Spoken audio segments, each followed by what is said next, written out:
বার্লিনে আমাদের ভাইদের দেওয়া তথ্য মতে আমি যতটুকু জানলাম, এটাই মুসলমানদের সবচেয়ে বড় গ্যাদারিং, সবচেয়ে বড় আয়োজন। নিঃসন্দেহে এটি আল্লাহ তাআলার একান্ত অনুগ্রহে, সেজন্য আল্লাহ দরবারে যেমন শুকরিয়া আদায় করছি, সেই সাথে এটার পেছনে যারা যেভাবে কাজ করেছেন তাদের প্রতি কৃতজ্ঞতা জ্ঞাপন করছি। আবার জার্মান কর্তৃপক্ষকে আমি বিশেষভাবে কৃতজ্ঞতা জানাচ্ছি, যারা এই প্রোগ্রামকে এই চমৎকারভাবে আয়োজন করবার জন্য অনুমোদন করেছেন, সুযোগ দিয়েছেন। আল্লাহ তাআলা তাদের সবাইকে আলোক এবং হেদায়েতের দৌলত দিয়ে সমৃদ্ধ করুন বলুন আমিন। আজ এখানে আমরা একত্রিত হয়েছি মূলত দুটি সূত্রকে ঘিরে। আমরা এখানে যারা আছি, আমাদের বোনরা আছেন, আমরা পুরুষরা যারা আছি, এমনকি আমাদের শিশুরা যারা আছে, আমরা যারাই এখানে একত্র হয়েছি তারা সবাই কিন্তু দুটি সুতোয় বাঁধা আছি। এই মেলবন্ধনটা আমাদেরকে এখানে একত্র করেছে। এখানে অন্য কোনো দেশি মানুষ কেন আসেনি, অন্য কোনো ধর্মের মানুষ কেন আসেনি, অন্য কোনো সোসাইটির মানুষ কেন আসেনি, আমরা কেন আসলাম? কারণ আমরা সুনির্দিষ্ট সুতোয় গাঁথা আছি। তার একটি হলো আমরা সবাই বাংলাদেশের নাগরিক, বাংলাদেশি। অনেকে এখানকার পাসপোর্ট হোল্ডার, কিন্তু আপনি জন্মসূত্রে বাংলাদেশি। সেই সূত্রে বাংলাদেশি, এই সুতোয় আমরা সবাই গাঁথা আছি এবং আমরা সবাই এই সুতোর সদস্য। আর দ্বিতীয়ত আরেকটি সূত্র আমাদেরকে গেঁথে রেখেছে, বেঁধে রেখেছে, আমাদেরকে একত্র করেছে এখানে, সেটি হলো আমরা সবাই মুসলমান। তাহলে একাধারে আপনারা এখানে দুটি বিষয়কে প্রতিনিধিত্ব করছেন। নাম্বার এক, আপনারা বাংলাদেশকে এখানে রিপ্রেজেন্ট করছেন। নাম্বার দুই, আপনারা এখানে ইসলামকে রিপ্রেজেন্ট করছেন। আপনার এই দুটি আইডেন্টিটি খুবই গুরুত্বপূর্ণ। বাংলাদেশের অফিসিয়াল রাষ্ট্রদূত একজন, কিন্তু আনঅফিসিয়াল রাষ্ট্রদূত আপনারা সবাই। বাংলাদেশ রাষ্ট্রকে রিপ্রেজেন্ট করার জন্য অফিসিয়ালি দায়িত্বপ্রাপ্ত একজন হলেও আনঅফিসিয়ালি বাংলাদেশকে রিপ্রেজেন্ট করা, ভালোভাবে উপস্থাপন করা, বাংলাদেশ রাষ্ট্রের একজন নাগরিক হয়ে তার কল্যাণকামী হওয়া, দূর দেশেও নিজের দেশের প্রতি আমাদের যে দায়িত্ববোধ আছে সেটি যথাযথ পদ্ধতিতে প্রকাশ করা, এটি আমাদের দায়িত্বের মধ্যে পড়ে। কারণ এখানে যারা বসবাস করছে, মাল্টি কালচারের, মাল্টি ন্যাশনাল, বিভিন্ন রকমের, বিভিন্ন ভাষার মানুষ, বিভিন্ন সংস্কৃতির মানুষ, তারা কিন্তু বাংলাদেশকে বিচার করবে আমাদেরকে দেখে। সো আমরা কিন্তু জেনে হোক না জেনে হোক, বুঝে হোক না বুঝে হোক, আমরা কিন্তু বাংলাদেশকে রিপ্রেজেন্ট করছি। আপনি ভালো কিছু করলে যেরকম বাংলাদেশকে ভালোভাবে রিপ্রেজেন্ট করবেন, আপনার কোনো ভুল বা অন্যায় হলে সেটি কিন্তু বাংলাদেশকে খুব খারাপভাবে এখানে যারা আছে তাদের কাছে রিপ্রেজেন্ট করবে। আমি গতকাল একটি মেইল পেয়েছি। মেইলটা পেয়ে আমি বেশ আহত হয়েছি। স্পেনের বার্সেলোনাতে আমাদের প্রোগ্রাম আছে, সেখানকার এক প্রবাসী বাংলাদেশি ভাই আমাদের অফিসে, অর্থাৎ আসুনা ফাউন্ডেশনে মেইল করেছে আমাকে অ্যাড্রেস করে। তার কিছু দুঃখের কথা তিনি বলেছেন। অফিস থেকে আমাকে মেইলটা ফরওয়ার্ড করা হলো। মেইলটা পড়ে আমি সত্যি খুব কষ্ট পেয়েছি।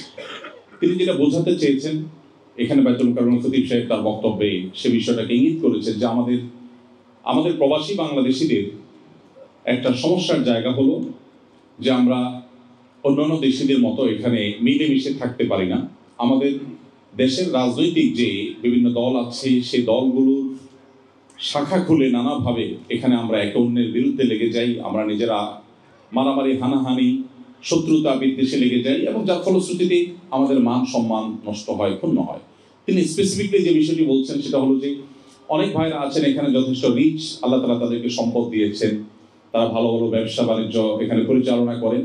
তাদের অধীনে থাকা নিজের স্বদেশী বাংলাদেশি ভাইদের প্রতি তারা অনেক সময় জুলুম করেন, টর্চার করেন, অবিচার করেন, তাদের অধিকার নষ্ট করেন, তাদেরকে দাসের মতো বানিয়ে রাখেন। অথচ আমরা নিজেদেরকে মুসলিম দাবি করছি, আমরা অনেকে নামাজ কালামও পড়ছি, আমরা অনেক হয়তো মুখে দাড়িও রাখছি, কিন্তু আমি যে কাজগুলো করছি সেগুলো ইসলাম সমর্থন করে না, সেগুলোর কারণে আমি ভালো মুসলিম হতে পারছি না। এই জায়গাটা আমাদেরকে বিশেষভাবে নজর দিতে হবে বলে আমার মনে হয়।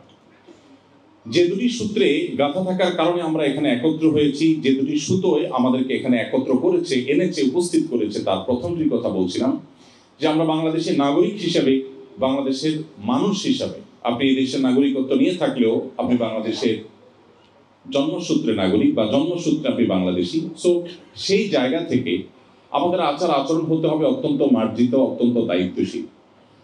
আমাদের প্রিয় স্বদেশ অনেক দিক থেকে আমরা পিছিয়ে আছি। অর্থনীতিতে আমরা পৃথিবীর ইউরোপের উন্নত দেশগুলোর সাথে তুলনা তো দূরের কথা, এশিয়ার ছোটখাটো অনেক দেশের সাথেও আমরা নিজেদেরকে কম্পেয়ার করতে পারি না। আমাদেরকে ফুলিয়ে ফাঁপিয়ে নানা সময় আমরা অনেক অগ্রসর হয়েছি সেটা দেখাবার চেষ্টা করা হয়েছে বা হয়, কিন্তু দুর্ভাগ্য যে আমরা কোথায় দাঁড়িয়ে আছি সেটা আমরা সবাই কম বেশি জানি। আমাদের পায়ের তলায় যে মাটি নেই নানা কারণে, আমাদের অর্থনৈতিকভাবে আমরা যেরকম দুর্বল, আমাদের শিক্ষায় যেরকম আমরা পিছিয়ে আছি, আমাদের অবকাঠামোর অবস্থা যেরকম তথৈবচ, আমাদের গণমাধ্যম যেরকম পৃথিবীর অন্যান্য দেশের মতো এতটা স্বাধীন, এতটা বস্তুনিষ্ঠ সংবাদ তারা আমাদেরকে উপহার দেয় না বা দিতে পারে না। আমাদের যে নানা দিক থেকে সীমাবদ্ধতা আছে, আমরা যে পিছিয়ে আছি, সেটি আর নতুন করে বলবার অপেক্ষা রাখে না। কিন্তু সমাজ উপস্থিতি আমরা আমাদের কর্মকাণ্ডের মধ্য দিয়ে, আমরা আমাদের সুন্দর আচরণের মধ্য দিয়ে, আমরা আমাদের শৃঙ্খলা এবং ডিসিপ্লিনের প্রতি আমাদের যে ভালোবাসা আছে সেটি প্রকাশ করবার মধ্য দিয়ে আমরা আমাদের দেশকে এই সমস্ত দেশগুলোতে বা ইউরোপের মতো, আমেরিকার মতো জায়গায় আমরা রিপ্রেজেন্ট করতে পারি। কিন্তু দুর্ভাগ্য হলো যে মধ্যপ্রাচ্য বলুন কিংবা মালয়েশিয়া, যেখানে বাংলাদেশি প্রবাসীদের সংখ্যা অনেক বেশি, আরও বিভিন্ন জায়গায় আমার যাওয়ার সুযোগ হয়েছে, সব জায়গায় একই অভিযোগ। এমনকি আমি নিজে 10-10টি বছর প্রবাসে কাটিয়েছি। আমি খুব কাছে থেকে দেখেছি যে আমাদের স্বদেশী ভাইয়েরা নিজেদের পায়ে কিভাবে কুঠারাঘাত করেন, কিভাবে নিজেদের বদনাম নিজেরা করেন, কিভাবে নিজেদের দুর্নাম তারা করেন। আমি আপনাদের কাছে আজ উদাত্ত আহ্বান করতে চাই যে আমাদের ভেদাভেদগুলোকে আল্লাহর জন্য ভুলে গিয়ে আমরা আমাদের নিজেদের মধ্যকার যে সম্পর্ক আছে, নিজেদের মধ্যকার যে বন্ধন আছে অ্যাজ এ বাংলাদেশি, সেটাকে আমরা সুদৃঢ় করবার চেষ্টা করব। আমাদের সকল ভিন্ন মতগুলোকে যতটা মিনিমাইজ করা যায় সে চেষ্টা করব। এমন কিছু করব না যেটাতে আমাদের প্রিয় দেশটি, আমাদের দেশটিকে নিয়ে আমি যেটি বললাম যে গর্ব করবার মতো অনেক কিছু আমাদের নাই, অন্তত আমরা ডিসিপ্লিন, শৃঙ্খলা, অন্যান্য ক্ষেত্রে আমরা যেন প্রশংসা করতে পারি সেই চেষ্টা আমরা অব্যাহত রাখবো। আল্লাহ আমাদের সবাইকে সেই তৌফিক দান করুন। সম্মানিত উপস্থিতি, সেই সাথে আমরা মুসলিম হিসাবে কিন্তু আমাদের একটা দায়িত্বশীলতার ব্যাপার আছে। এখানকার অন্য ধর্মের মানুষেরা তারা আমাদের ধর্মগ্রন্থ কিন্তু পড়ে না। তারা কি কোরআন পড়ে? তারা কি আমাদের হাদিস পড়ে? এখানকার অন্য ধর্মের মানুষরা কোরআন বা হাদিস না পড়লেও তারা কিন্তু আপনাকে আমাকে রিড করে। তারা ইসলামকে জাজ করে কোরআন হাদিসে কি আছে তা দিয়ে নয়, তারা ইসলামকে জাজ করে আপনি আমি কি করছি সেটা দিয়ে। সো আমরা যদি এমন কিছু করি যেটা ইসলাম সম্পর্কে তাকে নেগেটিভ ধারণা দেয়, তাহলে মনে রাখবেন জাহান্নামে যাওয়ার জন্য আর বেশি কিছুর প্রয়োজন নেই। কিয়ামতের ময়দানে যদি আল্লাহ তাআলা বলেন তুমি স্বদেশ থেকে হাজারো কিলোমিটার দূরে এমন একটি জায়গায় এসেছো যেখানকার মানুষ ইসলাম সম্পর্কে জানতো না, কিন্তু তোমার একটি ভুল পদক্ষেপের কারণে, তোমার একটি ভুল আচরণের কারণে, তোমার একটি ভুল কাজের কারণে তারা ইসলাম সম্পর্কে যে নেগেটিভ ধারণা নিল, ইসলামকে যে আসামির কাঠগড়ায় দাঁড় করালো, মুসলিম জাতির প্রতি যে একটা ভুল ধারণা নিল, এবং তুমি একা গোটা মুসলিম জাতির গায়ে যে কলঙ্ক লাগালে তোমার একটি ভুল কাজের জন্য, ভুল পদক্ষেপের জন্য, তাহলে সেক্ষেত্রে এই একটি অপরাধের দায় আমরা নিতে পারবো না, আল্লাহর কাছে কোনো জবাবদিহি করার সুযোগ থাকবে না। প্রিয় ভাইরা আমার, আমাদের দেশে আমরা যখন অবস্থান করি সেক্ষেত্রে আমাদের দায়িত্বশীলতা যে পরিমাণ থাকা উচিত, আমার ক্ষুদ্র জ্ঞান বলে যে আমরা দূর দেশে আসার পর, প্রিয় মাতৃভূমি থেকে অনেক দূরে আসার পর, দূর দেশে আসার পর আমাদের দায়িত্বশীলতাটা আরো অনেক বেশি বাড়া দরকার, অনেক বৃদ্ধি হওয়া দরকার। কারণ এখানে আমাকে কিন্তু দেখা হবে গোটা বাংলাদেশের মানচিত্র আমার বডিতে মানুষ খুঁজবে। অন্য দেশিরা আপনার বডিতে, আপনার চেহারা, আপনার কাজে কর্মে গোটা বাংলাদেশকে সে খোঁজার চেষ্টা করবে যে বাংলাদেশ এরকম। ঠিক একইভাবে আপনার মধ্যে গোটা ইসলামকে সেই পড়ার চেষ্টা করবে, রিড করার চেষ্টা করবে, বোঝার চেষ্টা করবে। সো এখানে আমাদের দায়িত্বশীলতা অনেক বেশি থাকতে হবে। এবং আমি বিশ্বাস করি শুধু এই কাজটি যদি আমরা সঠিকভাবে করতে পারি, যে কোনোভাবে এখানে অন্য ধর্মাবলম্বী যারা অবস্থান করছে, অন্য দেশি যারা অবস্থান করছে, তারা যেন অন্তত আমার কোনো আচরণ দ্বারা, আমার কোনো কাজ, আমার কোনো অ্যাটিটিউড দ্বারা তারা যেন ইসলাম সম্পর্কে ভুল ধারণা না নেয়।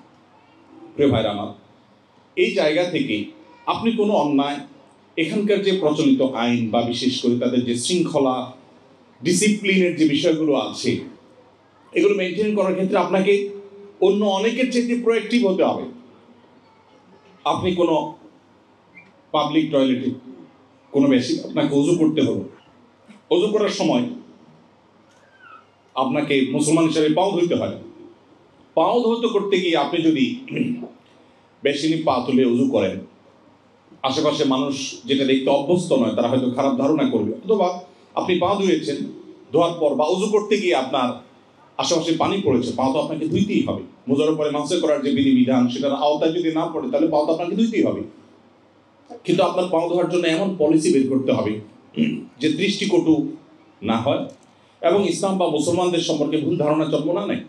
এবং একই সময় উজু করার ফলে নিচে যদি পানি পড়ে থাকে, আমি চেষ্টা করি যেখানেই যাই সে পানিগুলো নিজ দায়িত্বে টিস্যু নিয়ে সুন্দর করে পরিষ্কার করে আগের চেয়ে আরও পরিচ্ছন্ন করে রাখা, যাতে করে কোনো মুসলিম কোথাও কোনো অজুখানায় গিয়েছেন, এই কারণে অন্য ধর্মাবলম্বী যেন বিরক্ত না হয়, সেখানকার ক্লিনার যেন বিরক্ত না হয় যে একজন মুসলমান আসলে সে এখন এটাকে ময়লা করে যাবে। না, আমি আমার জায়গা থেকে দায়িত্বশীলতার পরিচয় সর্বোচ্চ দেওয়ার চেষ্টা করব। আল্লাহ আমাদের সবাইকে সেই তৌফিক দান করুন। অতএব আপনাদের প্রতি আমার আহ্বান যে এখানকার যে শৃঙ্খলা, এখানকার যে ডিসিপ্লিন আছে, সেই ডিসিপ্লিন সেই শৃঙ্খলা আপনারা মেনটেন করে চলবেন এবং এখানকার প্রচলিত যে ট্রাফিক আইন আছে, অন্যান্য আইন আছে, সেগুলোকেই অন্য সবার চেয়ে আপনারা বেশি মেনে চলার চেষ্টা করবেন। আল্লাহ আপনাদের সবাইকে সেই তৌফিক দান করুন। মনে রাখতে হবে আমাদের প্রিয় নবী সাল্লাল্লাহু আলাইহি ওয়াসাল্লাম ইসলামের সৌন্দর্য তিনি মানুষের সামনে তুলে ধরেছেন।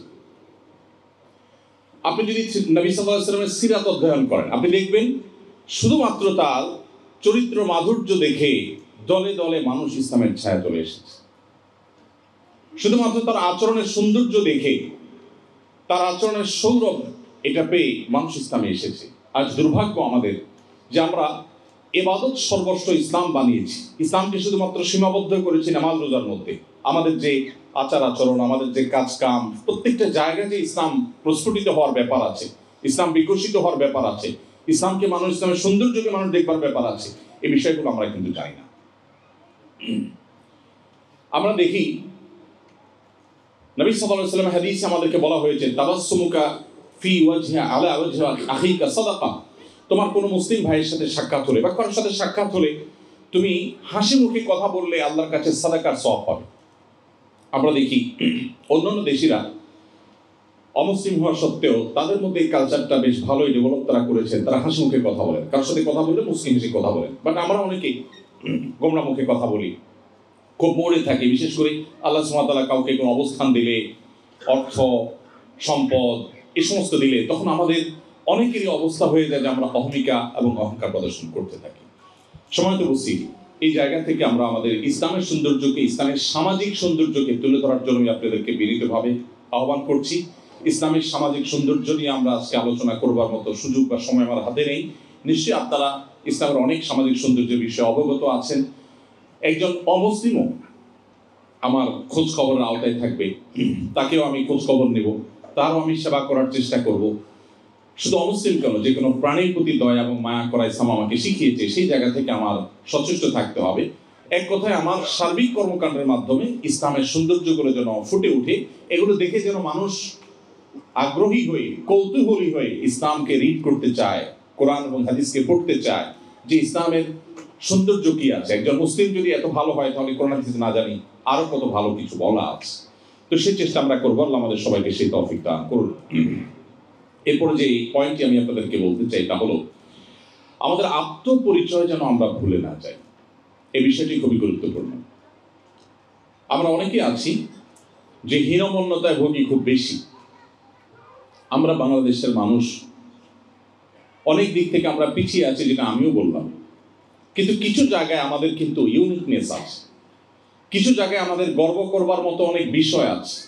যেমন পারিবারিক ব্যবস্থাপনা, ফ্যামিলি ব্যবস্থাপনায় পৃথিবীর অন্য অনেক দেশের চাইতে, পৃথিবীর অন্য অনেক প্রান্তের চাইতে আল্লাহর অনুগ্রহে আমরা ভালো অবস্থানে এখনো আছি। যদিও দুর্ভাগ্য, আমাদের এখন পারিবারিক অবস্থা খুব ভয়ঙ্কর লেভেলে চলে যাচ্ছে। আমাদের সংসারগুলো ভেঙে যাচ্ছে, দাম্পত্য সম্পর্কগুলো ঠুনকো হয়ে যাচ্ছে, স্বামী স্ত্রীর মধ্যে সম্পর্ক দিন দিন খারাপ হয়ে যাচ্ছে। বাবা মায়ের সাথে সন্তানের যে বন্ডিং এক সময় ছিল, সেটা আস্তে আস্তে কমে যাচ্ছে। ভাই বোনের সাথে যে সৌহার্দ্যপূর্ণ সম্পর্ক আমাদের ঐতিহ্য ছিল, সেটা আস্তে আস্তে হারিয়ে যাচ্ছে। তারপরেও আমরা স্টিল যে জায়গায় দাঁড়িয়ে আছি, পৃথিবীর অনেক উন্নত, অনেক সভ্য, অনেক শিক্ষিত, অনেক আধুনিক অনেক সমাজের চাইতে আমরা ভালো অবস্থানে আছি। আমি খুব দুঃখের সাথে লক্ষ্য করেছি আমাদের অনেক ভাইয়েরা আছেন, আমাদের অনেক বোনরা আছেন যারা নিজেদের আইডেন্টিটি ক্রাইসিসে তারা ভোগেন। তারা মনে করেন সব দিক থেকে আমাদের বোধ হয় অন্যদের মতো হয়ে যেতে হবে, অন্যদের সব কিছু বোধহয় আমার গায়ে মাখতে হবে, তাহলে বোধহয় আমি জাতে উঠতে পারবো, তাহলে বোধহয় আমি অনেক সভ্য হতে পারবো, তাহলে বোধহয় আমি অনেক স্মার্ট হতে পারবো। আমি খুব দৃঢ়তার সাথে বলতে চাই আমাদের দেশের যে কালচার আছে সেই কালচারটা বেশিরভাগ ক্ষেত্রেই আমরা জানি যে সেই কালচার সাথে ইসলামের সাথে সংঘর্ষ নেই। অর্থাৎ একাধারে আমি বাংলাদেশি এবং একাধারে আমি মুসলিম, আমার কমন কালচারের যে জায়গাগুলো আছে সেগুলোকে আমরা দূর দেশে থেকেও অত্যন্ত শক্তভাবে আলিঙ্গন করার চেষ্টা করব। আপনি যদি আপনার ইতিহাস, আপনার অতীত পৃথিবী থেকে মুছে ফেলতে না চান, আপনি যদি আপনার চিহ্ন পৃথিবীতে রেখে যেতে চান, আপনি যদি চান যে আপনার যে চেইন আছে, যেই চেইন ধরে আপনি এই পর্যন্ত পৃথিবীতে এসেছেন, এই চেইনটা আরো 200-400 বছর সামনে থাকুক, এটা যদি আপনি চান, তাহলে আপনাকে অবশ্যই আপনার যে আইডেন্টিটি আছে, আপনার যে পরিচয় আছে, গর্বের সাথে সেই পরিচয়কে আপনার ধারণ করবার সংগ্রাম আপনাকে চালাতে হবে। আপনার দুটি পরিচয়ের একটি হলো ভৌগোলিক পরিচয়, আপনি বাংলাদেশি, আরেকটি পরিচয় অনেক বড়, সেটি হলো আপনি একজন মুসলিম। সো মুসলমান হিসাবে আপনার যে পরিচয় আছে, আত্মপরিচয় আছে, এই পরিচয় নিয়ে আপনার কোনো প্রকার হেজিটেশন করা চলবে না। অতএব আপনার এই আত্মপরিচয় এটাকে টিকিয়ে রাখবার জন্য আপনাকে সংগ্রামী হতে হবে। যদি আপনি একটা লাক্সারিয়াস লাইফের বিনিময়ে কিছু অর্থ করে আপনি সঞ্চয় করেছেন, আপনার জীবনে ভালো ক্যারিয়ার গড়ার সুযোগ পেয়েছেন, বিদেশে পাড়ি জমিয়েছেন, অনেকগুলো অর্থ করে কামিয়েছেন, এটার বিনিময়ে যদি আপনার পরিচয় আপনি বিলীন করে ফেলেন, আপনার পরিচয় যদি আপনি শেষ করে ফেলেন, আপনার পরিচয় যদি আপনার হারিয়ে ফেলেন, তাহলে আমি অত্যন্ত বিনয়ের সাথে আপনাকে বলতে চাই আপনার এই ডিল, আপনার এই বাণিজ্য, আপনার এই ব্যবসা, আপনার এই কর্ম, এটা আপনাকে ক্ষতিগ্রস্ত করেছে। আপনি যা পেয়েছেন, হারিয়েছেন তার চাইতে অনেক বেশি কিছু। আপনি আপনার ঈমানকে বিসর্জন করবার বিনিময়ে যদি গোটা পৃথিবীর সকল রাজত্ব আপনার পায়ের কাছে এনে উপস্থিত করা হয়, তাহলে সেটা কম হবে। এই একটা কনসেপ্ট আমাদের কাছে ক্লিয়ার না থাকার কারণে আমরা অনেকেই ভিন্ন পরিবেশে এসে আমাদের নিজের যে স্বকীয়তা আছে, আমাদের যে বৈশিষ্ট্য আছে, বিশেষত্ব আছে, আমাদের যে ইউনিকনেস আছে, আমাদের যে ভালো দিকগুলো আছে, সেগুলোকে আমরা পানির সাথে মিশিয়ে ফেলি।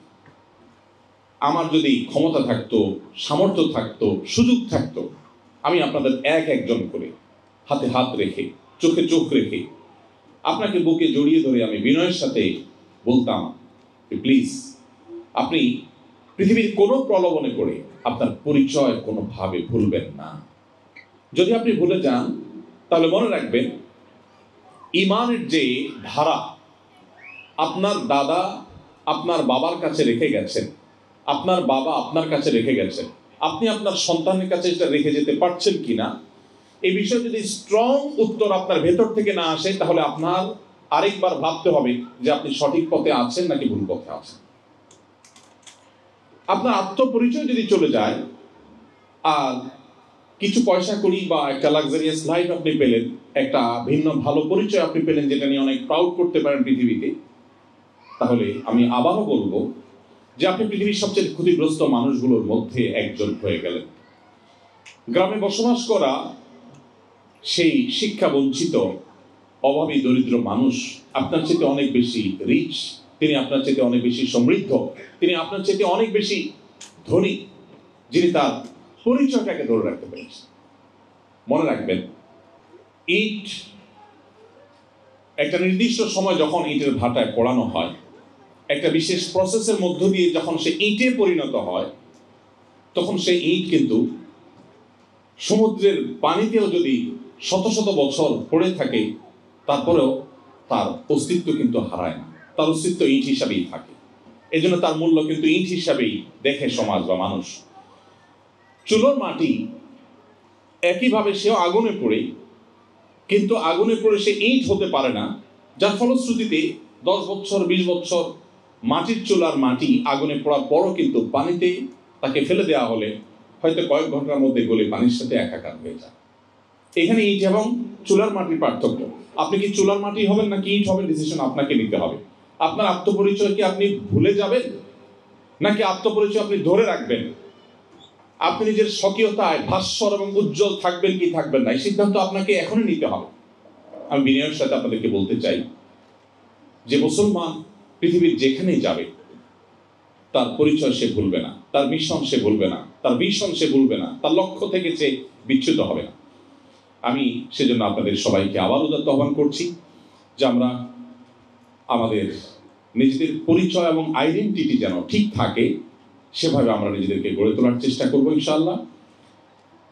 এবং কোনোভাবেই জাতে ওঠার নাম করে আমাদের আইডেন্টিটি এটাকে নষ্ট করবার মতো কোনো কাজ যেন আমরা না করি, সেদিকে আমরা সচেষ্ট থাকবো। এরপরে যে পয়েন্টটি আমি আপনাদেরকে দৃষ্টি আকর্ষণ করতে চাই তা হলো পৃথিবীর প্রত্যেকটা দেশের প্রত্যেকটা সমাজের বিশেষ কিছু দিক থাকে যে দিকগুলো একজন মুসলমান হিসেবে আমাদেরকে সতর্ক থাকতে হয়। আমরা আমাদের প্রিয় স্বদেশে যখন থাকি তখনও অনেক কাজ সেখানে আছে যে কাজগুলো থেকে মুসলমান হিসেবে আমাকে বেঁচে থাকতে হয়, শরীয়ত আমার জন্য হারাম করেছে। সে বিষয়গুলো থেকে এই পরিবেশে আপনাদেরকে বিশেষভাবে সতর্ক থাকতে হবে।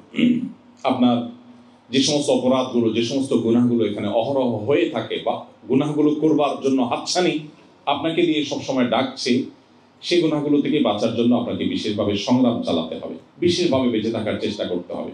মনে রাখবেন, মুসলিম সেই জাতি যে জাতি মুহাম্মদ সাল্লাল্লাহু আলাইহি সাল্লামের কাছ থেকে এমন এক দীক্ষা লাভ করেছিলেন যে পৃথিবীর কোনো লোক তাদেরকে তাদের আদর্শ থেকে বিচ্যুত করতে পারেনি। আপনারা জানেন যে তুরস্কের ইস্তাম্বুলে সাহাবীর কবর আছে। আপনারা জানেন চায়নায় প্রিয় নবী সাল্লাল্লাহু আলাইহি সাল্লামের সাহাবীর কবর আছে। রাশিয়াতে, পৃথিবীর বিভিন্ন দূর দূরান্তে আমাদের নবী সাল্লাল্লাহু আলাইহি সাল্লামের প্রিয় সাহাবীদের কবর আছে। তারা সবাই এসেছেন সেখানে তাদের ইসলামের সৌন্দর্যকে গোটা পৃথিবীতে সৌরভকে ছড়িয়ে দিতে, মানুষকে আলোর পথে আহ্বান করতে এসেছেন। তারা কেউ সেখানে নিজেদের আত্মপরিচয় বিলীন করে দেওয়ার মতো কোনো কাজ তারা করেননি বা সেরকম কোনো বিষয় তাদের দ্বারা হয়নি, যার কারণে তারা চলে গেছেন।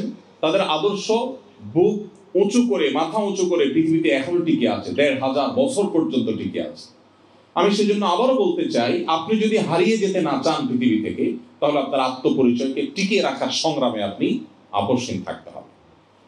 সম্মানিত উপস্থিতি, সেজন্য বিশেষ বিশেষ যে সমস্ত গুনাহগুলো এই পরিবেশে হয়ে থাকে সেই গুনাহগুলো থেকে আপনাদের বেঁচে থাকার জন্য অত্যন্ত যত্নশীল হতে হবে।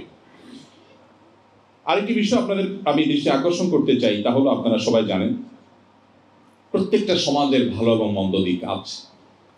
আপনারা যে সমাজে বসবাস করছেন এই সমাজটাতে যে এরকম ডিসিপ্লিন আছে, আমরা আমাদের দেশে এত ডিসিপ্লিন দেখি না। দুর্ভাগ্য, শুধু আমাদের দেশে কেন, আমরা যারা মুসলমান হিসাবে পরিচয় দেই পৃথিবীর যে সমস্ত দেশগুলোতে মুসলমান প্রধান দেশ হিসাবে আমরা জানি, সেই দেশগুলোতে এই অমুসলিম প্রধান দেশগুলোর মতো ডিসিপ্লিন নেই। এটা আমাদের জন্য লজ্জা, এটা আমাদের জন্য দুঃখের, এটা আমাদের জন্য বেদনার এবং আত্মসমালোচনার বিষয়। আমরা জানি ইসলাম শৃঙ্খলার কথা বলে। আমাদের প্রিয় নবী সাল্লাল্লাহু আলাইহি ওয়াসাল্লামের যে সুন্নাহ, এই পুরো সুন্নাহ আমাদেরকে শুধু শৃঙ্খলার কথা বলে। আপনি দেখবেন আমাদের প্রিয় নবী সাল্লাল্লাহু আলাইহি ওয়াসাল্লাম রাতে তাড়াতাড়ি ঘুমানোর জন্য নির্দেশ করতেন।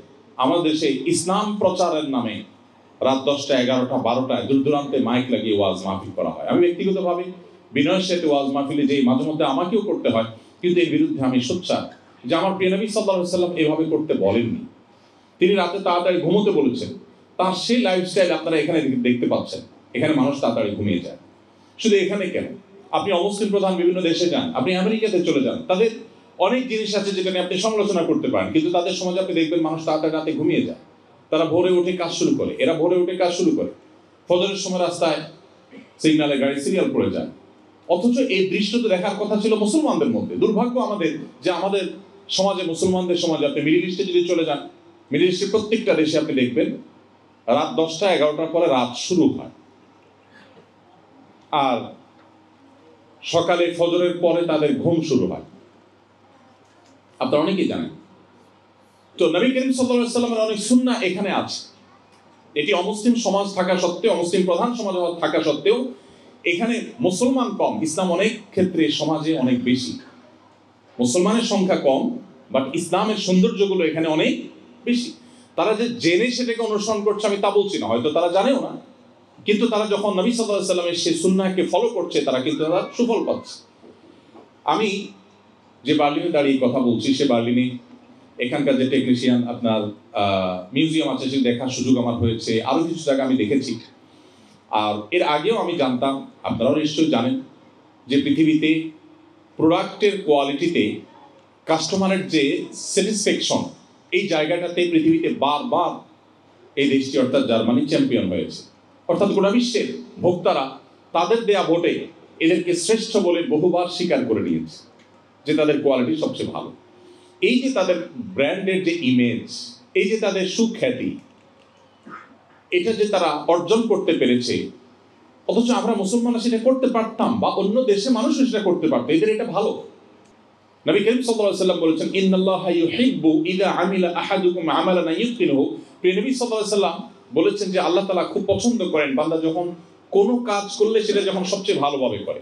আমি এখানে বিভিন্ন জায়গায় বিভিন্ন স্থাপনায় ঘুরে ঘুরে একটু চেষ্টা করলাম যে কোনো ত্রুটিপূর্ণ কোনো কিছু এরা করে কিনা।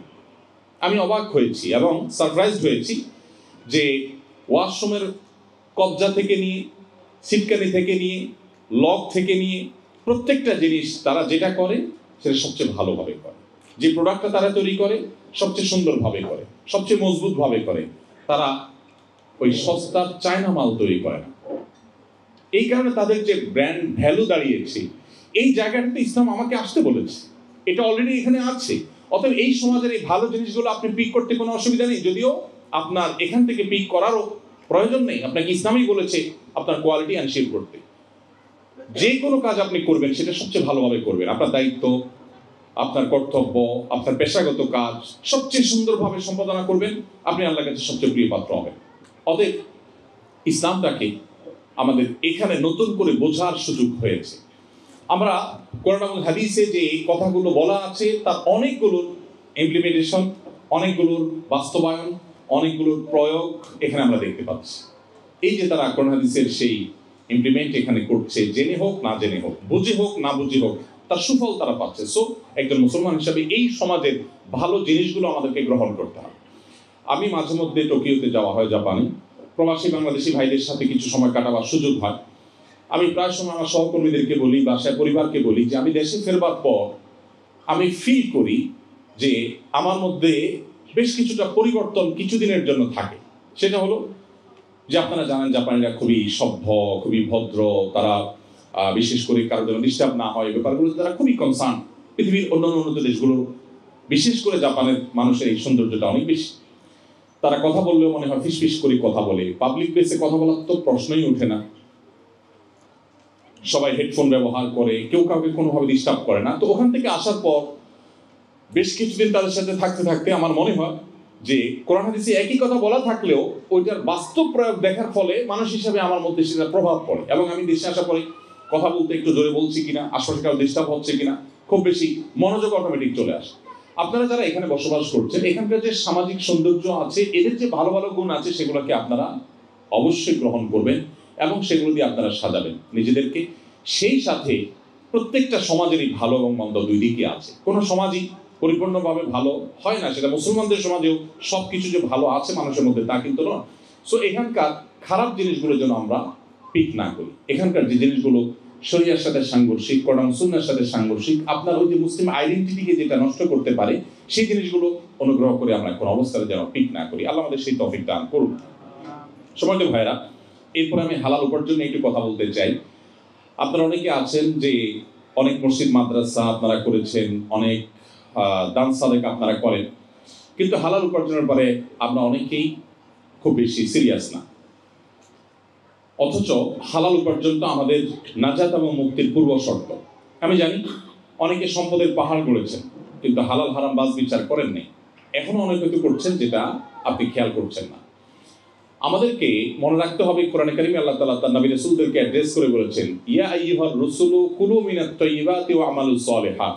হে নবী রাসূলগণ, আপনারা নেকামল করুন, হালাল ভক্ষণ করুন, হালাল উপার্জন করুন, এরপর আল্লাহ বলেছেন নেকামল করুন। কুলু মিনাত তাইয়্যিবাতি ওয়া আমালু সালিহা। আল্লাহ আগে বলেছেন কুলু মিনাত তাইয়্যিবাত, আগে হালাল খেতে বলেছেন, এরপরে বলেছেন নেকামল। আর আমাদের টেন্ডেন্সি হলো, বিশেষ করে বাংলাদেশের প্রেক্ষাপটে আমাদের বাংলাদেশি ভাইদের মধ্যে এক ধরনের মানসিকতা যে আমরা মনে করি টাকা পয়সা আগে কামাই করে নেই, হালাল হারাম বাজ বিচার করে না করে যেভাবে হোক আমি টাকা কামাই করে নিই দুই হাতে, একটা পর্যায়ে এসে আমি বিরাট দাড়ি রেখে দিব, জুব্বা লাগাই ফেলবো, হুজুর হয়ে যাব, আমি অনেক নেকামল করব, অনেক মসজিদ মাদ্রাসা করব, হুজুরদেরকে অনেক বড় বড় অ্যামাউন্ট দিয়ে দিব, মাহফিল করব, তাতে কি হবে? তাতে বোধহয় আমার আগে সব হালাল হয়ে যাবে। আসলে কি তাই? আসলে কি তাই? কোনো অবস্থাতেই একজন মুসলমান তিনি হালাল উপার্জনের ক্ষেত্রে কম্প্রোমাইজ করতে পারেন না, তিনি হারামে জড়াতে পারেন না। কারণ যদি আপনি হারামে জড়ান তাহলে সবচেয়ে বড় যে ত্রুটি হবে তাহলে আপনার ইবাদতের স্বাদ এবং তৃপ্তি নষ্ট হয়ে যাবে, আপনার ইবাদত করতে ভালো লাগবে না, আপনার দোয়া কবুল হবে না। এবং হারাম উপার্জনকারী দেহ নবী সাল্লাল্লাহু আলাইহি ওয়াসাল্লাম বলেছেন জান্নাতে প্রবেশ করবে না। আপনি যত নেক আমল করেন, যত মসজিদ মাদ্রাসা বানান, যত হুজুরদেরকে হাদিয়া তোফা দেন, যত মাহফিল করেন, আপনার উপার্জন যদি হারাম হয় আল্লাহ সুবহানাহু ওয়া তাআলার কাছে আপনি নাজাত বা মুক্তি লাভ করতে পারবেন না। এই জায়গাটাতেও আমাদের মুসলমানদের পরিচয় দিতে হবে। আমাদের বোনদেরকে বলবো যে আপনারা আপনাদের স্বামীদেরকে, আপনাদের অভিভাবকদেরকে, আপনাদের পুরুষ সদস্য যারা আছে পরিবারের, ছেলে হোক, স্বামী হোক, বাবা হোক, তাদেরকে আপনারা হালাল উপার্জনের জন্য সবসময় উৎসাহ দিবেন। হাসান বসরি রহমতুল্লাহ আলাইহি এবং তার সময়কার যে সমস্ত তাবিঈরা ছিলেন তাদের সময়কার মেয়েদের ব্যাপারে তারা বলেছেন যে তারা তাদের স্বামীদেরকে বলতেন যে বাহিরে যাচ্ছ উপার্জন করতে, যদি হালাল উপার্জন করতে পারো আলহামদুলিল্লাহ, যদি হালাল না পাও তো খালি হাতে ফিরবে, আমরা না খেয়ে থাকবো, তারপর হারামের সাথে কম্প্রোমাইজ করবো না। আমি উদাত্তভাবে আপনাদেরকে আহ্বান করতে চাই যে হালাল উপার্জনের ক্ষেত্রে আমরা যেন নো কম্প্রোমাইজের জায়গায় থাকি। এরপর যে বিষয়টি আমি বলতে চাই, আপনাদের দৃষ্টি আকর্ষণ করতে চাই, তা হলো আমাদের সবারই পরিবারের হয়তো কিছু সদস্য আমাদের সাথে আছেন, পরিবার অন্য যে সমস্ত সদস্যগুলো আছেন তারা কিন্তু দেশে আছে।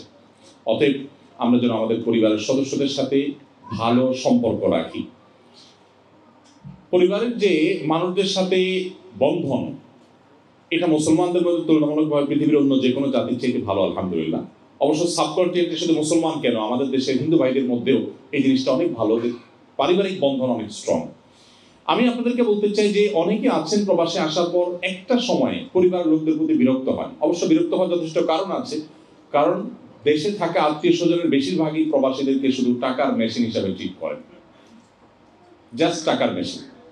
মনে করেন যে তারা শুধুমাত্র টাকা পয়সা দিবেন আর দেশে যারা আছেন তারা বসে বসে খাবেন। আপনারা জানেন যে আমার একটা অর্গানাইজেশন আছে আসুন্নাহ ফাউন্ডেশন। আসুন্নাহ ফাউন্ডেশন থেকে আমরা একটা পলিসি মেনে চলি, সেটা হলো আমরা কোনো অভাবী, কোনো দুস্থ, কোনো গরিব মানুষকে সচরাচর, বিশেষ কোনো কেস না থাকলে, যেমন এখন বন্যায় যারা ক্ষতিগ্রস্ত হয়েছেন কৃষক, তাদেরকে আমরা মোবাইল ব্যাংকিংয়ের মাধ্যমে 30 কোটি টাকা পাঠাচ্ছি। ইতিমধ্যে বেশিরভাগ টাকা পাঠানো হয়ে গেছে আলহামদুলিল্লাহ, বাকি টাকা অন প্রসেস আছে, চলছে, যাচ্ছে তাদের কাছে। এখানে কৃষকদের বীজ কেনার জন্য, অন্যান্য কাজের জন্য তাদেরকে আমরা নগদ অর্থ সহায়তা করছি। এর বাইরে আমাদের কাছে কোনো গরিব এসে যদি বলে ভাই আমাকে একটু সাহায্য করেন, কিভাবে সাহায্য করব?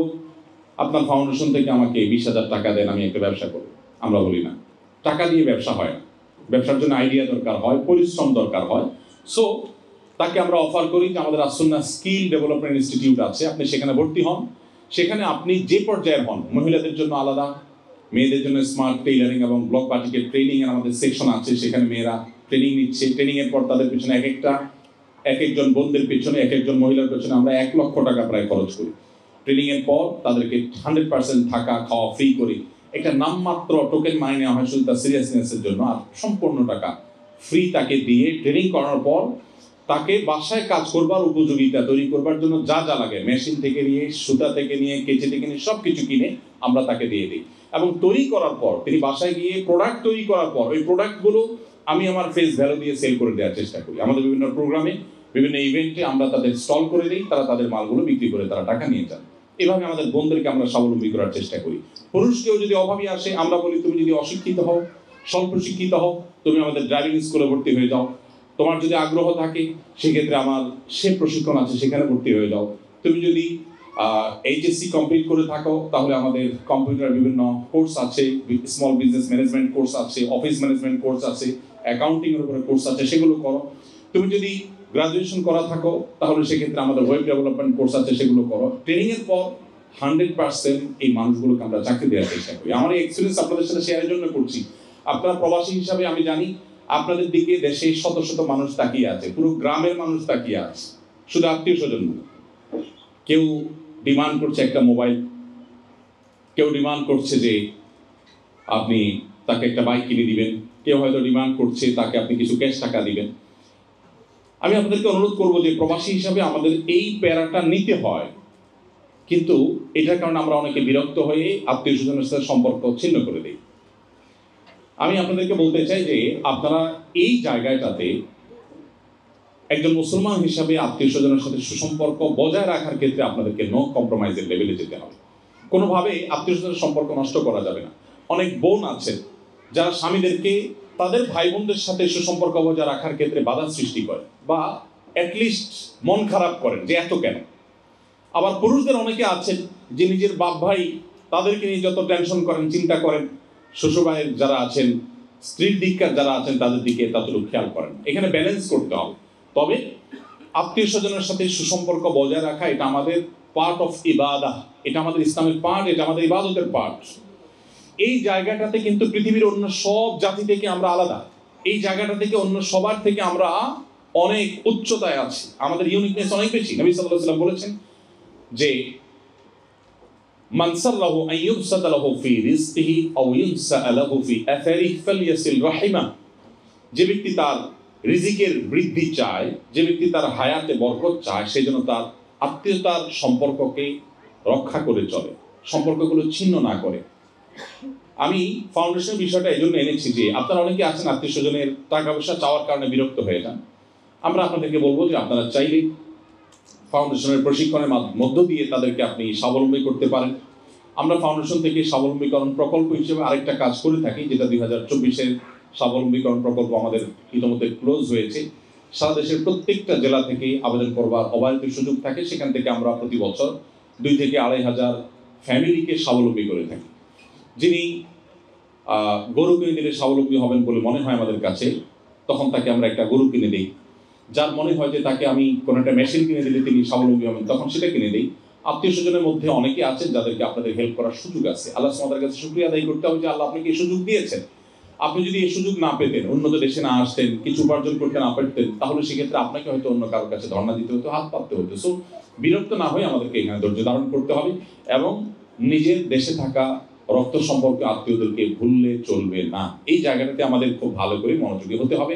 অনেকে আছেন প্রবাসী এসে একটা সময় নিজের ভাই বোন আত্মীয় স্বজন যারা আছেন তাদেরকে আর মনে রাখেন না, তারা এসে তাদেরকে ভুলে যান। তো এই জায়গাটাতে আমি আপনাদেরকে বিশেষভাবে অ্যাড্রেস করতে চাই।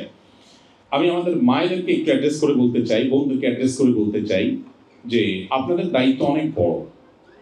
আপনারা যারা এখানে আছেন, আপনাদের ছেলে মেয়েরা আছে, আপনাদের দায়িত্বে সামান্য একটু অবহেলার কারণে যদি আপনার সন্তানটা একটু বিপদগামিতার দিকে চলে যায়, তো আল্লাহ সুবহানাহু ওয়া তাআলার কাছে এই জবাবদিহি করা বড় কঠিন হবে। আমি অনেক দেশে দেখেছি আমাদের প্রবাসী বাংলাদেশিদের যে তাদের সন্তানদের আইডেন্টিটি তারা মুছে ফেলে দিয়েছে। এবং নবী সাল্লাল্লাহু আলাইহি ওয়াসাল্লামের সেই হাদিসটি আপনারা নিশ্চয়ই শুনেছেন বারবার। নবী সাল্লাল্লাহু আলাইহি ওয়াসাল্লাম বলেছেন, কুল্লু মাউলুদিন ইউলাদু আলাল ফিতরা। প্রতিটি মানুষ, প্রতিটি শিশু জন্মগ্রহণ করে ইসলামের উপরে। কোনো শিশু কিন্তু অমুসলিম হয়ে জন্মগ্রহণ করে না। সো প্রত্যেকটা শিশু বাই বর্ন মুসলিম, ইল্লা আন্না আবওয়াহু ইউহাউইদানিহি আও ইউনাসসিরানিহি আও ইউজিসানিহি।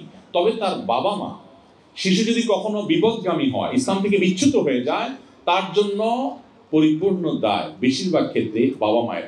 কোনো কোনো ক্ষেত্রে বাবা মার শত প্রচেষ্টা সত্ত্বেও সে বিপদগামী হয়, সেটা ভিন্ন।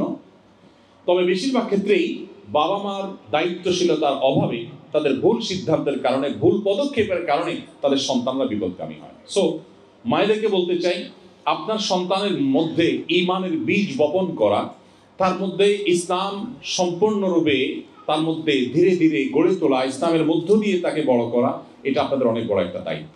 সো মামুনদেরকে বলতে চাই, এই দায়িত্বটা পালনে আপনারা যথেষ্ট সচেষ্ট হতে হবে। আমাদের অনেক বন্ধুরা আছেন, বলেন যে আমার হাতে কাজ নেই, বাচ্চারা স্কুলে চলে যায়, হাজব্যান্ড কাজে চলে যায়, আমি কি করব? তাহলে আমিও বোধহয় কিছু একটা করি। সন্দেহ নেই, আপনি যদি শরিয়ার সীমানার মধ্যে থেকে করতে চান সেক্ষেত্রে করার সুযোগ আছে। বাট আপনি আপনার ঘরে যদি কাজ করতে চান, তাহলে আপনার কাজ করতে করতে পাগল হওয়ার মতো অনেক কাজ আপনার কাছে আছে, আপনি হয়তো আইডিয়া খুঁজে পাচ্ছেন না। আপনার বাসায় বসে আপনার স্কুলে থাকা বাচ্চাটার জন্য নানা প্ল্যান প্রোগ্রাম করতে পারে। তার মনে অনেক কোশ্চেন থাকে এখানকার প্রতিকূল পরিবেশে, সেই কোশ্চেনগুলোর অ্যান্সার আপনাকে দিতে হবে, আপনি তাকে কনভিন্স করতে হবে। আপনি না পারলে অন্য কারো সহযোগিতা নিতে হবে, কারো সাহায্য নিতে হবে, কিন্তু দিন শেষে আপনাকে করতে হবে। অনেক ভাইরা আছে যারা এই ক্ষেত্রে তারা উপার্জনের জন্য ব্যস্ত থাকার কারণে তারা সময় দিতে পারেন না। মায়েদের এখানে দায়িত্বটা অনেক বেশি। এই জন্য বোনদেরকে আমরা বলবো, আল্লাহকে ভয় করবেন। মনে রাখবেন, আপনার সন্তান যদি ঈমান হারা হয়ে যায়, তাহলে আপনার জাহান্নামে যাওয়ার জন্য শুধু এই একটা জিনিসই যথেষ্ট হতে পারে। আর আমাদের তরুণরা যারা আছে তাদেরকে আমি একটু কয়েকটি কথা বলে শেষ করবো ইনশাআল্লাহ। তরুণ বন্ধুরা, আমাদের প্রিয় নবী সাল্লাল্লাহু আলাইহি ওয়াসাল্লাম তরুণদেরকে অনেক বেশি ভালোবাসতেন। আপনারা জানেন, তিনি শুধুমাত্র তরুণদেরকে অ্যাড্রেস করে করে বলেছেন ইয়া মাশারাশ শাবাব। বিভিন্ন হাদিসে বলেছেন হে যুবক সম্প্রদায়, হে ইয়াংসরা, হে তরুণরা। এভাবে নবী সাল্লাল্লাহু আলাইহি ওয়াসাল্লাম বিভিন্ন সময় ইয়াংদেরকে আলাদা করে অ্যাড্রেস করে করে তার মনে কিছু আকুতির কথা বলেছেন। নবী করিম সাল্লাল্লাহু আলাইহি ওয়াসাল্লামের সভাসদে, তার মজলিসে যেমন সিনিয়রদের জায়গা ছিল, তেমন তরুণ আলী ইবনে আবি তালেব তার ডিসিশন মেকারদের একজন ছিলেন। তার ডিসিশন মেকারদের একজন ছিলেন বেলাল রাদিয়াল্লাহু তাআলা আনহু। তার সভাসদে, তার পরামর্শদাতাদের মধ্যে থেকে ছিলেন মুসআব ইবনে উমাইরের মতো মানুষ, যাদেরকে তিনি অনেক বেশি স্নেহ করতেন। আব্দুল ইবনে ওমর, আব্দুল ইবনে আব্বাস, আব্দুল ইবনে মাসউদ, আমি কত নাম বলবো, রিদওয়ানুল্লাহি তাআলা আজমাইন। তারা সবাই বয়সে তরুণ ছিলেন, কিন্তু প্রিয় নবী সাল্লাল্লাহু আলাইহি ওয়াসাল্লাম অত্যন্ত পছন্দের, তার ভালোবাসা, তার অত্যন্ত কাছের মানুষ ছিলেন। তো এই জায়গা থেকে আমি আপনাদেরকে বলতে চাই, আপনারা আজ ইসলামের সৌন্দর্যকে গোটা বিশ্বে প্রতিষ্ঠিত করতে হবে। আজকে মুসলমানদের যে দুর্দশা, মুসলমানদের যে পিছিয়ে থাকা, আমাদের যে দুরবস্থা, এটা থেকে উদ্ধার করবার জন্য আপনাদেরকে এগিয়ে আসতে হবে। আপনারা যদি এখানে পড়ালেখা করেন, জ্ঞানে বিজ্ঞানে আপনারা উন্নত হন, মুসলিম জাতির মুখকে উজ্জ্বল করবার জন্য, মুসলিমদেরকে মাথা উঁচু করে দাঁড়াতে সাহায্য করবার জন্য, তাহলে আপনার এই পড়াশোনাটাও পার্ট অফ ইবাদা হবে। আপনার উদ্দেশ্য যদি হয়, ইন্টেনশন যদি হয় যে আজকে মুসলমানদের যে দুর্দশা, দুর্গতি, মুসলমানদের যে দুর্নাম গোটা পৃথিবীতে, আমি সেটাকে ঘোচাবার চেষ্টা করব। আমি বড় একজন সায়েন্টিস্ট হই, আমি একজন বড় ইঞ্জিনিয়ার হই, আমি একজন বড় প্রকৌশলী হই, বড় একজন ডক্টর হয়ে মুসলমানদের মুখকে উজ্জ্বল করব, বিশ্বের দরবারে মুসলমানদের মাথা উঁচু করে আমি তুলে ধরবো। এই যদি আপনার ইন্টেনশন হয়, তো মনে রাখবেন আপনার এখানকার কলেজ, ইউনিভার্সিটির পড়াশোনাটা এটাও একটা ইবাদত হবে, নেকামল হবে। অতএব উদ্দেশ্য যেন ভালো হয় এবং ইসলামের জন্য আপনার নিজেকে যেন আপনি উৎসর্গ করতে পারেন। মনে রাখবেন, ভোগের জন্য কোনো যোগ্যতার প্রয়োজন হয় না, ত্যাগের জন্য যোগ্যতার প্রয়োজন হয়। আপনি এখানে লাক্সারিয়াস লাইফ লিড করতে পারছেন, নানাভাবে আপনি ভোগ উপভোগ করতে পারছেন, কিন্তু এর চেয়ে ইম্পর্টেন্ট হলো আপনি বিশ্ব মানবতার জন্য অনেক অবদান রাখবার সুযোগ আপনার আছে। বিশেষ করে মুসলমান জাতি আজ নেতৃত্বহীন, আপনারা তরুণদেরকে কিন্তু নেতৃত্ব দিতে হবে। এই জন্য ইসলামটা ভালো করে রপ্ত করে, ইসলামটা ভালো করে প্র্যাকটিস করে, সেই সাথে আপনার পড়াশোনা, আপনার পেশাগত দায়িত্ব সর্বোচ্চ সুন্দরভাবে আপনাকে পালন করতে হবে। সেটা যদি আপনি করতে পারেন, তাহলে আবারও সেই ওমর ইবনে আব্দুল আজিজের সময় মুসলমানদের যেরকম মুখ উজ্জ্বল ছিল, আমাদের মুখ আবার উজ্জ্বল হবে। আমরা আপনাদের দিকে তাকিয়ে আছি। আপনাদের আত্মপরিচয় আপনারা ঠিক রেখে, ইসলাম চর্চা এবং প্র্যাকটিস ঠিক রেখে আপনারা এগিয়ে যাবেন, সেই প্রত্যাশা আপনাদের কাছে। আমি তরুণ বন্ধুদেরকে বলতে চাই যে আপনারা অমুসলিম বন্ধুদের মধ্যে থেকে আপনাদের নিজেদের আইডেন্টিটিকে আপনারা মুছে ফেলবেন না। আইডেন্টিটিকে আপনারা যথাসম্ভব ধরে রাখার চেষ্টা করবেন। আর স্পেশালি আপনাদের প্রতি আমার অনুরোধ, আপনারা মুসলমানদের ইতিহাসটা একটু পড়বেন। দেখুন, মুসলমানদের অনেক দুর্নাম করা হয়, বিশ্বব্যাপী মুসলমানদেরকে অপরাধের কাঠগড়ায় দাঁড় করানো হয়। আপনারা কি জানেন, আমাদের প্রিয় নবী সাল্লাল্লাহু আলাইহি ওয়াসাল্লাম তিনি 27টি যুদ্ধে সশরীরে অংশগ্রহণ করেছেন।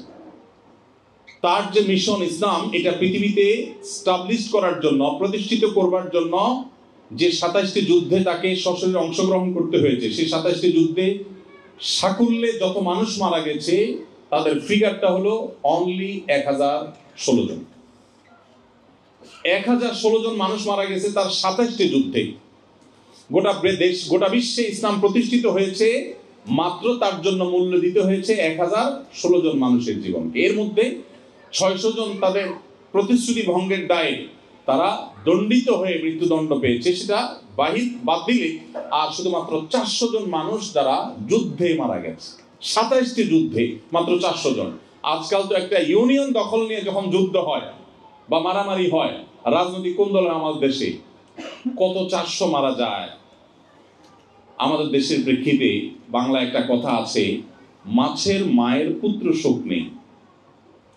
বাঙালি মায়ের এত সন্তান যে কোন রাজনৈতিক হাঙ্গামায় গন্ডগোলে কত মানুষ মারা গেল, এগুলো দেখবার সময় এখনো পত্রিকায় 2-4 জন মারা গেলে নিউজও হয় না। এখন ডজন বা আরো বড় কোনো ফিগার মারা গেলে তখন ভালো করে পত্রিকায় নিউজ হয়। আমাদের জীবন মূল্য এত কম হয়ে গেছে। তো প্রিয় নবী সাল্লাল্লাহু আলাইহি সাল্লাম ইসলাম প্রতিষ্ঠিত করতে গিয়ে পৃথিবীতে মাত্র 1016 জন মানুষকে জীবন দিতে হয়েছে। অথচ আপনি জানেন আজ পৃথিবীতে অনেক সভ্যতা তাদের শক্তি, সামর্থ্য, তাদের আদর্শকে পৃথিবীতে টিকাতে গিয়ে দুটি বিশ্বযুদ্ধে 100 মিলিয়নেরও বেশি মানুষ জীবন দিতে হয়েছে। অথচ মুসলমানদের এই যে একটা বিষয় যে নবী করিম সাল্লাল্লাহু আলাইহি ওয়াসাল্লাম পুরা জীবনে মাত্র 1000 মানুষ যুদ্ধে রণাঙ্গনে 400 মানুষ আর সব মিলে 1000 মানুষকে জীবন দিতে হয়েছে ইসলামকে এস্টাবলিশ করতে গিয়ে। একটা দেশ দখল করতে এখন হাজার হাজার লাখ লাখ মানুষকে জীবন দিতে হয়। এরপরেও ইসলামকে আসামির কাঠগড়া দাঁড় করানোর চেষ্টা, মুসলমানদের প্রতি দোষ দেওয়ার চেষ্টা এক শ্রেণীর মানুষ করবে। আপনারা যারা তরুণ আছেন, আপনারা সেই ভুল ধারণা ভাঙতে হবে, মুসলমানদের মুখ উজ্জ্বল করতে হবে। মুসলমানরা যে শান্তিকামী, শান্তি প্রতিষ্ঠা করতে চায়, তারা যে অশান্তি চায় না, তারা যে যুদ্ধ বিগ্রহ চায় না, তারা যে পৃথিবীতে বিশৃঙ্খলা চায় না, এটি আপনাদের কর্মের মাধ্যমে, এটি আপনাদের নিজেদের আদর্শের মাধ্যমে এটিকে আপনাদের প্রতিষ্ঠা করতে হবে। আল্লাহ তাআলা আপনাদের সবাইকে সেই তৌফিক দান করুন। আমি আমার আলোচনা করে শেষ প্রান্তে চলে এসেছি। আপনারা অনেক কষ্ট করে দীর্ঘ সময় থেকে বসে আছেন, অনেক দূর দূরান্ত থেকে এসেছেন। আমি আবারও বলছি, এখানে অনেক মান্যগণ্য ব্যক্তিবর্গ আছেন যারা অনেক জ্ঞানী, অনেক গুণী, যারা আমার চাইতে অন্য অনেক দিক থেকে আপনারা এগিয়ে আছেন। সো আপনারা যে আপনাদের মূল্যবান সময় থেকে কিছু সময় বের করে এখানে সময় দিয়েছেন, আমাকে শুনেছেন, সেজন্য আপনাদের প্রতি আবারও কৃতজ্ঞতা জ্ঞাপন করছি। আপনাদের এই কষ্ট করে আসার কারণে আমাদের বোনরা অনেক কষ্ট করে এসেছেন। আমার প্রত্যেকটা বোনকে আমি সশ্রদ্ধ সালাম নিবেদন করছি। জাযাকুমুল্লাহু খায়রান। আল্লাহ তাআলা আপনাদেরকে উম্মুল মুমিনিন আয়েশা রাদিয়াল্লাহু তাআলা আনহার ভূমিকা অবতীর্ণ হওয়ার তৌফিক দান করুন, ফাতেমা রাদিয়াল্লাহু তাআলা আনহার ভূমিকা অবতীর্ণ হওয়ার তৌফিক দান করুন। আমাদের ভাইদের সবাইকে প্রিয় নবী সাল্লাল্লাহু আলাইহি ওয়াসাল্লামের সাহাবীদের ভূমিকা অবতীর্ণ হওয়ার তৌফিক দান করুন। বার্লিনে আমাদের ভাইদের দেওয়া তথ্য মতে আমি যতটুকু জানলাম, এটাই এ যাবৎকালের সবচেয়ে বড় গ্যাদারিং, মুসলমানদের সবচেয়ে বড় গ্যাদারিং, সবচেয়ে বড় আয়োজন।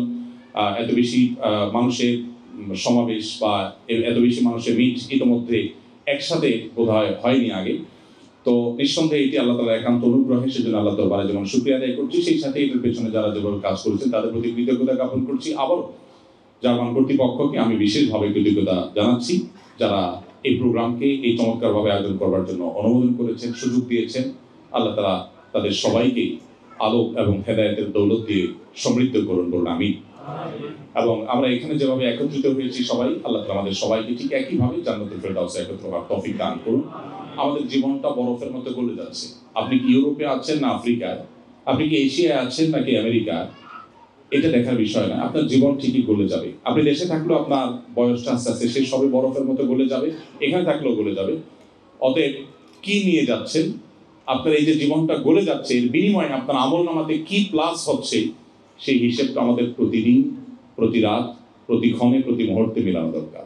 আমাদের বাহ্যিক বা পার্থিব পরিচয় যাই হোক না কেন, আমাদের জীবনটা ক্ষয় হয়ে যাচ্ছে, আর তার বিনিময়ে আমার আখিরাতে হয় জান্নাত, না হয়তো জাহান্নাম বিনির্মাণ হচ্ছে। সো আমি কোন ওয়েতে আছি, সঠিক ওয়েতে আছি কিনা, সেই জিনিসটা আমাকে বারবার ভাবতে হবে এবং ঠিক করতে হবে। আমি আশা করব যে আপনারা সেই পথ খুঁজে বের করবেন, যে পথের মধ্য দিয়ে আপনাদের আত্মপরিচয় টিকে থাকবে। দারুল ইসলাম সহ আরো যে সমস্ত প্রতিষ্ঠান আছে, মুসলমানদের ঈমান রক্ষা করবার জন্য দুর্গ হিসাবে যেগুলো কাজ করছে, আপনারা সেই সমস্ত দ্বীনি বা ধর্মীয় মুসলমানদের সেই সমস্ত মসজিদ এবং অর্গানাইজেশনগুলোর সাথে ইনভলভ হয়ে আপনারা যত বেশি কাঁধে কাঁধ মিলিয়ে নিজেরা থাকতে পারবেন, তত বেশি আপনার ঈমানকে আপনি সেভ করতে পারবেন, তত বেশি নিরাপদ করতে পারবেন। এই জন্য সোসাইটি মেনটেন করার কোনো বিকল্প নেই। যে আজকে আমরা একত্র হয়েছি ঈমানের সূত্রে, এভাবে এত বড় পরিসর না হলেও মাঝে মধ্যে আমাদেরকে একত্র হতে হবে, আমাদের বোনদেরকে একত্র হতে হবে, আমাদের শিশুদেরকে একত্র হতে হবে, তাদের সোসাইটি দিতে হবে, তাদেরকে আলাদা সমাজ দিতে হবে। এবং মুসলমানদের এই যে সামাজিক কাঠামো, এটা যত বেশি সুদৃঢ় হবে, মসজিদগুলোর সাথে আপনারা যত বেশি ইনভলভ হবেন, এখানে মুত্তাকি পরেজগার ওলামাদের সাথে, খতিব সাহেবদের সাথে আপনাদের যত বেশি সম্পর্ক হবে, তত বেশি আপনার ঈমানকে আপনি সেভ করতে পারবেন। অতএব এই আত্মপরিচয় টিকিয়ে রাখবার প্রয়োজনে আমাদেরকে এই বিষয়গুলো মেনটেন করতে হবে। আল্লাহ তাআলা আপনাদের সবাইকে প্রতিকূল পরিবেশেও ঈমানকে সম্পূর্ণ অটুট এবং অক্ষুণ্ণ রাখবার তৌফিক দান করুন। আমাদের ভবিষ্যৎ প্রজন্মের ঈমানকে আল্লাহ তাআলা হেফাজত এবং সেভ করুন।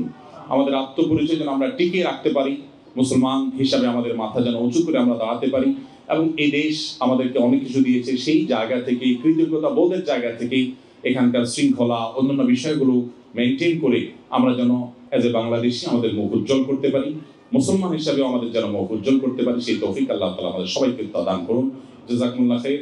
আমাকে ধৈর্য ধরে শুনবার জন্য আপনাদের সবার প্রতি আবার কৃতজ্ঞতা। আসসালামু আলাইকুম ওয়া রাহমাতুল্লাহি ওয়া বারাকাতুহু।